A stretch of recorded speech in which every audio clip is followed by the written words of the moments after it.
Hello guys, ഞാനിന്ന് ഉണ്ടാക്കാൻ പോകുന്നത് ഒരു വാൾ ഡെക്കറാണ്. അതിനായിട്ട് നമ്മൾ ഒരു കാർഡ്ബോർഡ് എടുക്കുക. അത് നമ്മൾ സിസർ കൊണ്ടൊന്ന് കട്ട് ചെയ്തെടുക്കുക. ഇതിൽ ചെറിയൊരു ഹോൾസ് ഉണ്ട് കേട്ടോ ഞാനെടുത്ത കാർഡ്ബോർഡിൽ. അങ്ങനെ നമ്മൾ കാർഡ്ബോർഡ് ചെറിയൊരു പീസായിട്ട് കട്ട് ചെയ്തെടുത്തിട്ടുണ്ട്. ഇനി അതിൻ്റെ മുകളിലേക്ക് നമ്മൾ ബ്ലാക്ക് പെയിൻറ്റ് അടിച്ചു കൊടുക്കുക. അങ്ങനെ നമ്മൾ ബ്ലാക്ക് പെയിൻറ്റ് മൊത്തത്തിലായിട്ട് അടിച്ചു കൊടുത്തിട്ടുണ്ട്. ഇനി നമ്മളൊരു കാർഡ്ബോർഡ് എടുക്കുക. അതിൻ്റെ മുകളിൽ നൊറി കിട്ടാൻ വേണ്ടിയിട്ട് നമ്മൾ അടിയിലും മുകളിലും ആ ഒരു പേപ്പർ പോലത്തെ സാധനം പറിച്ചു കൊടുക്കുക. അതിനുശേഷം നമ്മളതൊന്ന് ആ നൊറി പോലത്തെ കാർഡ്ബോർഡ് ഒന്ന് റോൾ ചെയ്തിട്ട് ഒട്ടിച്ചു കൊടുക്കുക.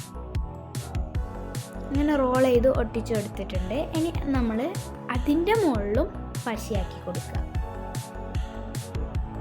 അങ്ങനെ അതിൻ്റെ മുകളിലും പശയാക്കിയിട്ടുണ്ട്. ഇനി നമുക്ക് ബ്ലാക്ക് നമ്മൾ നേരത്തെ പെയിൻ്റ് അടിച്ച കാർഡ്ബോർഡ് മേലെ ഒട്ടിച്ചു കൊടുക്കാം.